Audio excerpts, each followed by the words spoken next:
درود و سلام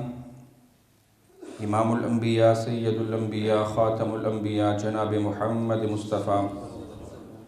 صلی اللہ علیہ وسلم کی ذات گرامی کے لیے، جن کو اللہ وحدہ لا شریک نے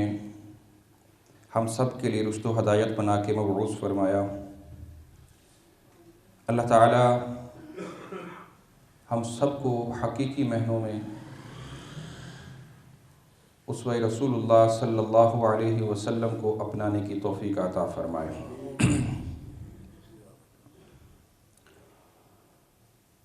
میرے انتہائی واجب الاحترام بھائیوں، بزرگوں، قابل احترام بعزت بپردہ ماؤں، بہنوں، بیٹیوں، قرآن مجید کا چوتھا پارہ سورہ آل عمران، اس کی ایک آیہ کریمہ آپ کے سامنے تلاوت کی ہے۔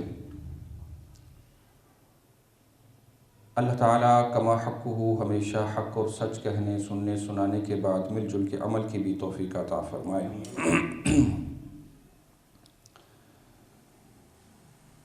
کچھ باتیں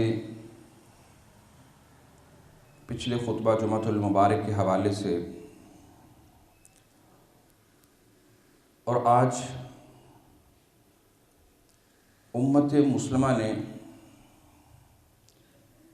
بلکہ امت مسلمہ کے کچھ لوگوں نے، ایک مخصوص طبقہ اور گروہ نے کسی بھی مسئلہ میں اکثریت کو حق اور سچ کا نام دے دیا، جبکہ قرآن مجید کی ایک نئی متعدد آیات کو اٹھا کر دیکھا جائے تو اللہ تعالیٰ نے قرآن مجید میں اپنے بندوں کے بارے میں ارشاد فرمایا، وَقَلِيلٌ مِّنْ عِبَادِيَ الشَّكُورُ، جو اللہ رب العالمین کے سامنے سربسجود ہونے والے ہیں، اس کی نعمتوں کا حقیقی معنوں میں شکر ادا کرنے والے ہیں، اللہ کی وحدانیت کو، اس کی ربوبیت کو اور اس کے پیارے پیغمبر علیہ الصلاۃ والسلام کی لائی ہوئی شریعت کو اپنانے والے ہیں۔ وہ قلیل، وہ تھوڑے، کم ہیں۔ اگر اس کو یوں بھی کہہ دیا جائے کہ وہ کمزور ہیں، تعداد کے حوالے سے، وسائل کے حوالے سے، تو وہ کسی بھی دور میں، وہ چاہے ابراہیم علیہ السلام کا دور ہو، حضرت نوح علیہ السلام کا دور ہو، وہ چاہے آدم نجی اللہ کا دور ہو، وہ چاہے تمام انبیاء کے سردار جناب محمد الرسول اللہ صلی اللہ علیہ وسلم کی جماعت کی بات ہو، صحابہ کرام رضوان اللہ علیہم اجمعین کے لشکر کی بات ہو، کفر کے مقابلے میں، ان کے وسائل کے مقابلے میں، اعداد و شمار کے حوالے سے، وَقَلِيلٌ مِّنْ عِبَادِيَ الشَّكُورُ، وہ کم تھے۔ اکثریت کو دیکھ کر، وہ جلسہ ہو، وہ جلوس ہو، وہ ووٹ ہو، وہ نوٹ ہو یا کوئی اور چیز ہو، اس کی اکثریت کو دیکھ کر حق اور سچ کا فیصلہ نہیں کیا جا سکتا۔ حق والے لوگ، اللہ تعالیٰ نے ان کی شان ہی الگ رکھی ہے، ان کو مقام ہی الگ دیا ہے۔ سب سے پہلا مقام میرے اور آپ کے پیر و مرشد نے فرمایا، جس بستی میں، جس گھرانے میں، جس گلی اور محلے میں ایک بندہ، دو نہیں، تین نہیں، سینکڑوں نہیں، ہزاروں نہیں، ایک واحد کو ماننے والا ہو، ایک واحد کے سامنے جھکنے والا ہو،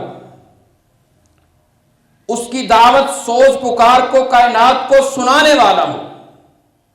میرا رب وہاں پر ظاہری عذاب کو نازل ہی نہیں کرتا۔ ظاہری عذاب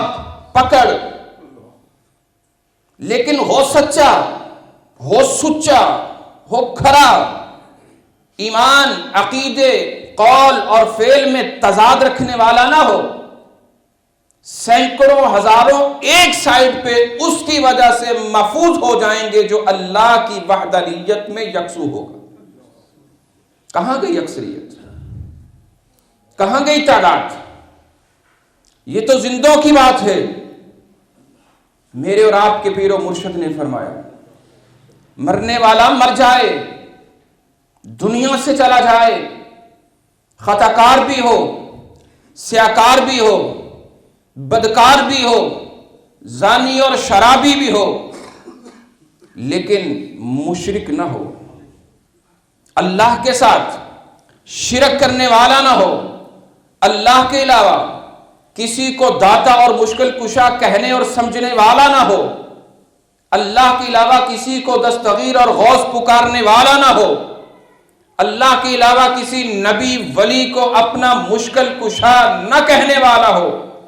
اپنی دعاؤں میں سوز پکار میں یا رسول اللہ انظر حالنا، یا حبیب اللہ اسما قالنا کے الفاظ نہ کہنے والا ہو، کسی کو بھی نام لے کر، کسی کو بھی دل ایمان عقیدے میں رکھ کر اللہ سے بھی مانگنے والا ہو، تو کائنات کے امام نے فرمایا اگر وہ شرک کی حالت میں دنیا سے نہیں گیا، سارے گناہ ایک سائڈ پہ ہوں، میرے اور آپ کے پیر و مرشد نے فرمایا ایک صف، کتنی؟ ایک صف اس کے جنازے میں کھڑی ہو جائے،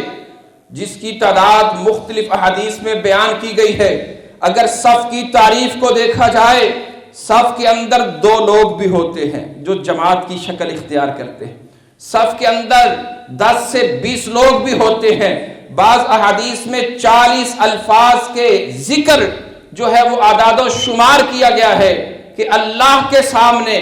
2 سے لے کے 40 افراد تک مواحد ہوں، مجاہد ہوں، اللہ کے علاوہ کسی اور کو الہ معبود نہ سمجھنے والے ہوں، اس گناہگار کے لیے، اس خطاکار کے لیے، اس بدکار کے لیے، اس اللہ کے نافرمان کے لیے، عذاب اور باغی کے لیے اللہ سے دعا کر دے، سوز پکار کر لے، ہاتھ اٹھا لے، اللہ کے سامنے کھڑے ہو جائیں، سفارشی بن کے آ جائیں، اللہ کہتا ہے میں ان کی سفارش کو رد نہیں کرتا، اس گناہگار کو معاف کر دیتا ہوں۔ میرا رب کبھی اکثریت کو نہیں دیکھتا،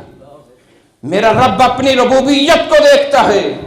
میرا رب اپنی وحدانیت کو دیکھتا ہے، لیکن دوسری طرف ہے مرنے والا مشرک،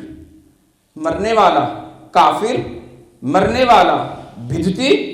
مرنے والا منافق ہو، اللہ کی قسم تو اور میں کس باغ کی مولی ہیں، میرا تیرا اعداد و شمار کس، وہ کہتے ہیں کیا حیثیت رکھتا ہے، ایک نہیں، 2 نہیں، سینکڑوں نہیں، ساری کائنات بھی مل کے آ جائے، جب اللہ کے ساتھ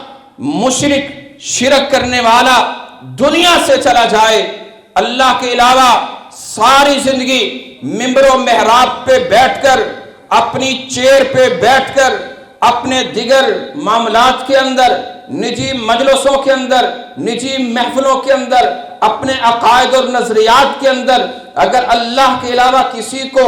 اور معبود سمجھتا ہے، اللہ کی توحید کا انکار کرتا ہے، رب کعبہ کی قسم ہے اس کی بھی مثال تاریخ کے اندر موجود ہے، وہ کلمہ پڑھنے والا لا الہ الا اللہ محمد الرسول اللہ تھا، وہ نبی کی مجلس میں بیٹھنے والا، نبی کا دیدار کرنے والا، نبی کے سامنے آ کے اللہ اکبر گڑ گڑانے والا، نبی کے بعض لشکروں میں میدان جہاد میں جانے والا، نبی کا دیدار کرنے والا، نبی کی محبت کے دعوے کرنے والا، لیکن دل کے اندر اسی نبی کی سنتوں کی، اسی نبی کی محبتوں کی، اسی نبی کی لائی ہوئی شریعت کی، اسی نبی کے بتائی ہوئی الوہیت اور وحدانیت کے ساتھ انفاق رکھنے والا، منافقت کرنے والا، اس اللہ کی بھیجی ہوئی شریعت کے ساتھ استہزاء اور مذاق کرنے والا جب دنیا سے جاتا ہے، روانہ ہو جاتا ہے، مر جاتا ہے، مرنا ہر ایک نے ہے،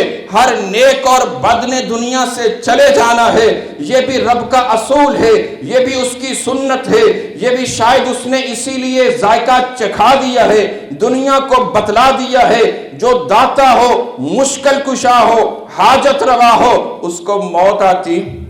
وہ مرتا،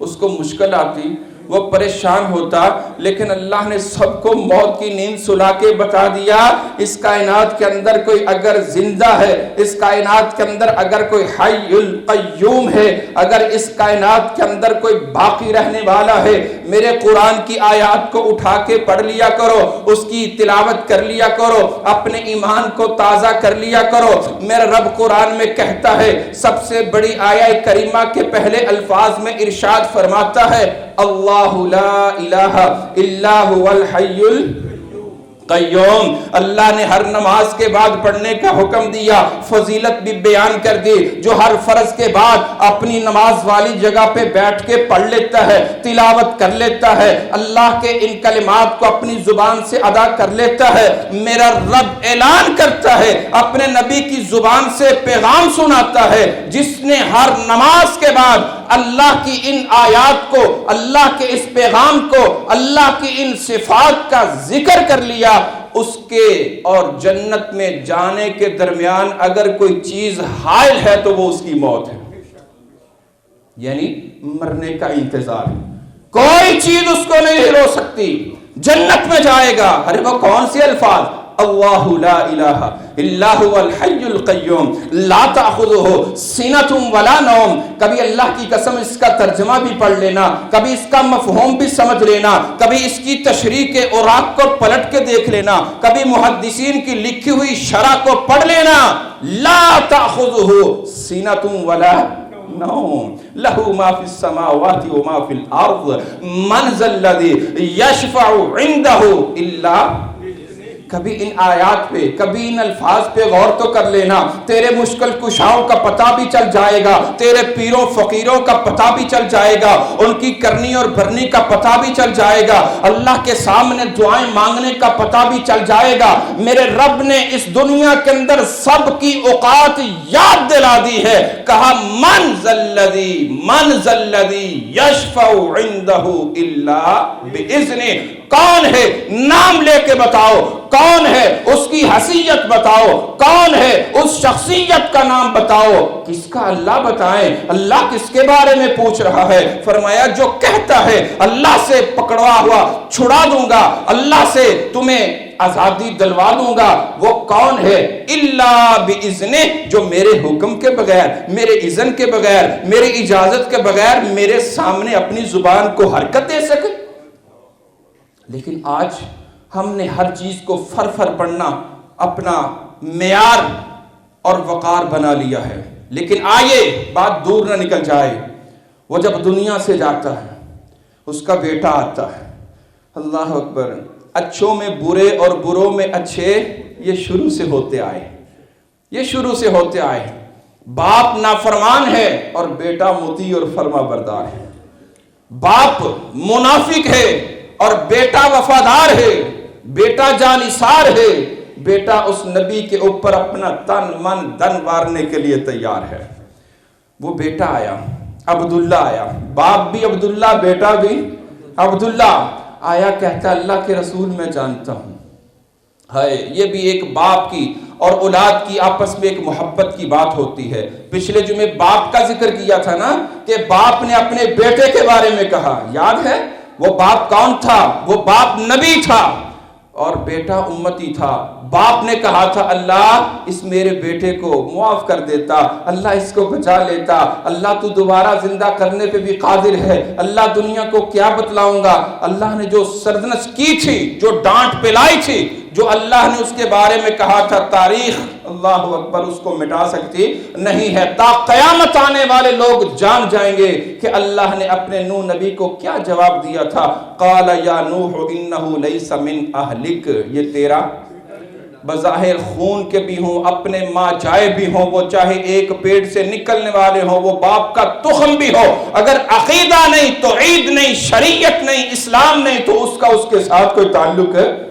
کون سی دوستیاں، کون سے یارانے، کون سی نسبتیں، کون سے تعلق، کون سی محبتوں کی بات کرتے ہو؟ اگر کائنات کے اندر کوئی محبت ہے، کائنات کے اندر کوئی رشتہ ہے، کائنات کے اندر کوئی عقیدت ہے، کائنات کے اندر اگر کوئی نسبت ہے، وہ صرف لا الہ الا اللہ ہے۔ وہ لا الہ الا اللہ پڑھنے والا شرق کے اندر ہو، غرب کے اندر ہو، شمال و جنوب کے اندر ہو، کالا عربی ہو، وہ چاہے کسی ایک نسل رنگ کے ساتھ تعلق رکھنے والا ہو، اگر وہ لا الہ الا اللہ اپنی زبان سے کہتا ہے، محمد الرسول اللہ کا اظہار کرتا ہے، وہ ہمارا بھائی ہے۔ اس کی بھی بیسیوں مثالیں موجود ہیں، لیکن آئیے اس واقعہ کو ذرا شارٹ کر کے اپنی وقت کے اندر اس کو کمپلیٹ کرنے کی کوشش کرو۔ اللہ اکبر۔ وہ بیٹا آیا، کہتا ہے اللہ کے رسول میں جانتا ہوں میرے باپ نے ہمیشہ آپ کو تکلیف دی ہے، میرے باپ نے ہمیشہ آپ کی مخالفت کی ہے، اللہ کے رسول میرے باپ نے ہمیشہ آپ کو ستایا ہے، اللہ کے رسول آپ کی جاسوسیاں کی ہیں، آپ کی باتوں کو دوسروں تک پہنچایا ہے، اللہ کے رسول میرے باپ نے آپ کی اللہ اکبر گھر والی پر، اہلیہ پر تہمت لگائی ہے، آپ کے دل آزاری کی ہے، صحابہ کو اللہ اکبر بسلایا ہے، پھسلایا ہے، بہکایا ہے، لیکن اللہ کے رسول چونکہ باپ تھا، اللہ کے رسول چونکہ مجھے اللہ اکبر اس دنیا میں آنے کا سبب بننے والا تھا، اللہ کے رسول میں آپ سے التجا کرتا ہوں، اللہ کے رسول درخواست کرتا ہوں، اپیل کرتا ہوں۔ کیوں کرتا ہوں؟ اس لیے کرتا ہوں، وہ رب العالمین ہے، آپ رحمت للعالمین ہیں، آپ نرم دل ہیں، نرم مزاج ہیں، شفقت کرنے والے ہیں، پیار کرنے والے ہیں، پہلے دن سے لے کے آخر دن تک رب حبلی امتی، رب حبلی امتی پکارنے والے ہیں۔ اللہ کی قسم پتھر کھا کے بھی آپ نے رب حبلی امتی کہا ہے، اللہ کی قسم آپ نے طائف کے بازاروں میں، طائف کے پہاڑوں میں، احد کے میدانوں میں، بدر کے میدانوں میں اپنی پیشانی کو جھکا کے رب حبلی امتی کہا ہے۔ کل قیامت کا دن ہوگا، شافع محشر بھی بنیں گے، رب حبلی امتی کہیں گے۔ اللہ کے رسول یہ آپ کی صفات ہیں، آپ کی صفت ہے، رب نے آپ کو مقام دیا ہے، آپ کی بات نہیں موڑتا۔ آج بھی دنیا کہتی ہے تیری وہ بات موڑ نہیں سکتا، تیری وہ بات روک نہیں سکتا، تیرا پکڑا کوئی چھڑا نہیں سکتا۔ اللہ اکبر۔ کائنات کے لوگوں آؤ، آج کی نہیں 1500 سال پہلے کی زندہ مثال تاریخ کے اندر موجود ہے۔ میرے نبی علیہ السلام نے اس کی سوز کو، اس کی آہ کو، اس کی پکار کو، اس کے درد کو جانا، سمجھا، سنا۔ اللہ اکبر۔ وہ رحمت کا لقب پانے والا نبی تیار ہو گیا، کھڑا ہو گیا، اپنے آپ کو وہ اطمینان کے ساتھ اللہ اکبر اپنے نبی کو ساتھ لے کے چلنے لگا، لیکن پتا تھا باپ بڑا ہی نافرمان ہے، باپ نے بڑا ہی ستایا ہے، بڑا ہی نبی کو رلایا ہے، بڑا ہی تڑپایا ہے، بڑا ہی نبی کے گھرانے پہ تانو تشنیع کیا۔ کہتا ہے اللہ کے رسول صلی اللہ علیہ وسلم جنازہ تو آپ پڑھا دیں گے، دعا تو آپ فرما دیں گے، سب کچھ کر دیں گے، لیکن اللہ کے رسول میرا باپ بڑا ہی نافرمان تھا، اگر اپنا کرتا مبارک، اگر اپنی چادر مبارک بطور کفن دے دیں تو شاید مزید معاملہ نرم ہو جائے، اللہ کا غصہ ٹھنڈا ہو جائے، اللہ کو رحم آ جائے، اللہ کو ترس آ جائے، اللہ معاف کر دے۔ اللہ اکبر۔ میرے نبی علیہ السلام نے اپنا کرتا قمیض مبارک بھی اتار کے دے دی، بطور کفن پہنا دی گئی، صفے سیدھی کر دی گئی، میرے نبی نے جنازہ پڑھا دیا، اللہ اکبر کہہ دیا، الحمدللہ تعریف بھی کر دی، درود بھی پڑھ دیا، دعائیں بھی کر دی۔ میرا نبی دعائیں مانگنے والا ہو، اللہم اغفر لی حینا کہنے والا ہو، ومیتنا وشاہدنا وغائبنا وصغیرنا وکبیرنا وذکرنا وانثانا، میرا نبی کہنے والا ہو، رب کو پکارنے والا ہو، اس سے مانگنے والا ہو۔ رب کعبہ کی قسم وہ رب معاف نہ کرے، میرا ایمان نہیں، عقیدہ نہیں، میرے ایمان میں کمزوری ہو سکتی ہے، شک ہو سکتا ہے، لیکن رب واقعی اپنے نبی کی بات نہیں موڑتا، لیکن کس کے حق میں نہیں موڑتا؟ وہ چاہے مومن ہو، مواحد ہو، مجاہد ہو، ایک کو ماننے والا ہو، اس کے حق میں موڑتا نہیں ہے، لیکن پکا بے ایمان ہو، کافر ہو، مشرک ہو، بدعتی ہو، اللہ کے علاوہ کسی اور کو داتا، حاجت روا، مشکل کشا کہنے والا ہو، وہ دنیا سے مر جائے، پھر نبی اپنی قمیض بھی کفن کے طور پہ پہنا دے، نبی جنازہ بھی پڑھا دے، استغفار بھی کر دے، معافی بھی مانگ لے، آنسو بھی بہا دے، آہ بھی کر دے، سوز بھی کر دے، ہاتھ بھی اٹھا دے، اپنے ہاتھ سے لحد میں اتار دے، قبر میں دفنا دے، ہاتھوں سے مٹی ڈال دے، میرا رب آسمانوں سے کہتا ہے نبی سب کچھ کر لیا؟